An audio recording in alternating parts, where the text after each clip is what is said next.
kasama. Subalit iniwan mo lang mag-isa.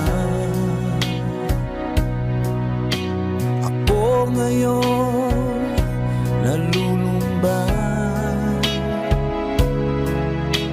na parang ayaw ko nang mabuhay. Tanging nakaraan na lang ang siyang magsisilbing alaala. Pag-ibig ko sa'yo'y di magbabago, kahit ako'y iniwan mo. Bakit mo nagawa ang magmahal pa sa iba? Anong meron siya na wala ko? Hindi na ba sapat ang pag-ibig ko?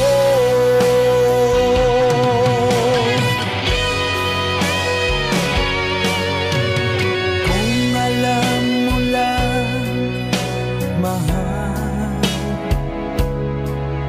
kung anong hirap nitong damdamin, sana ay magbalik ka. Di ko kayang mabuhay ng mag-isa. Tanging nakaraan na lang ang siyang magsisilbing alaala. Pag-ibig ko sa'yo'y di magbabago,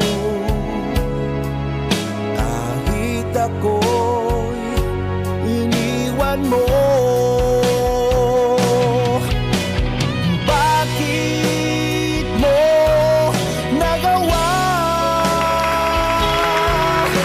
ang magmahal pa sa iba? Anong meron siya na wala ko? Hindi na ba sapat ang pag-ibig ko?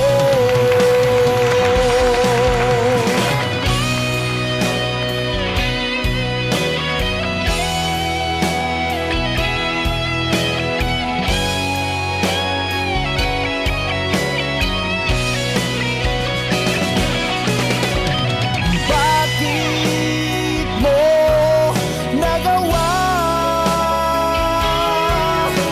ang magmahal pa sa iba?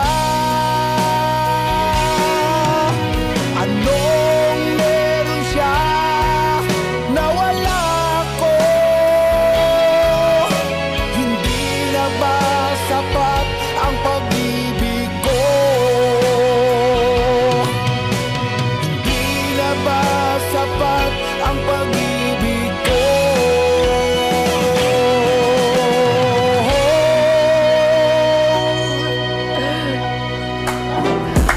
Alright, ang galing naman nun, no? Talagang kahit umagang-umaga, ang ganda ng vocal ni Sir. Oo. Eto nga, matapos nating marinig ang boses ng singer, songwriter at record producer pa na si Uy. Bern Marsan. Ngayon naman ay makipagkwentuhan na tayo sa kanya. Good morning at welcome sa Rise and Shine Pilipinas. Good morning di po.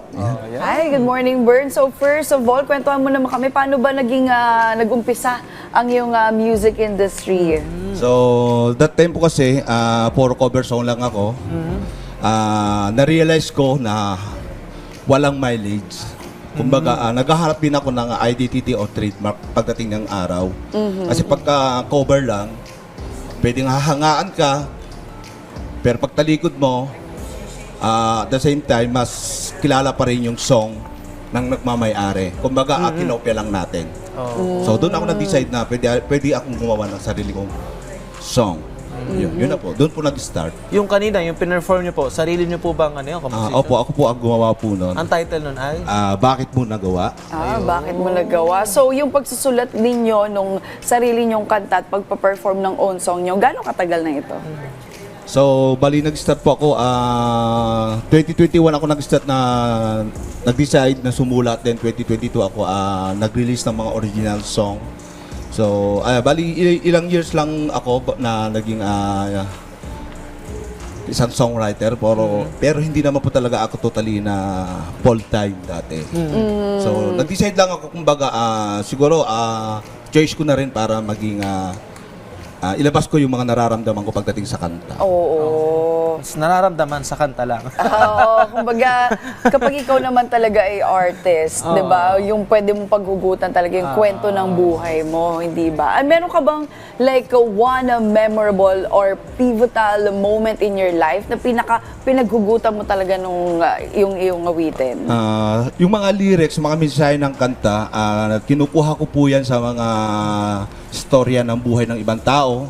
So yung melody at saka emotion o yung lungkot, so hinuhugot ko siya sa pagkawala ng mga mahal ko sa buhay. Kasi siyempre pagka nawala yung mga mahal natin sa buhay, doon lumalabas yung ating emosyon, malungkot.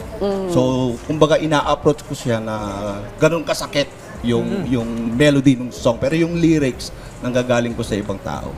Ito nga, Bern, meron kang unang single or new single which is entitled Unang Luha. Ano ba yung kwento sa likod nito? Bali yan po kasi ang nangyari diyan, so nag-trending po yan. So second time ko na po nag-perform dito.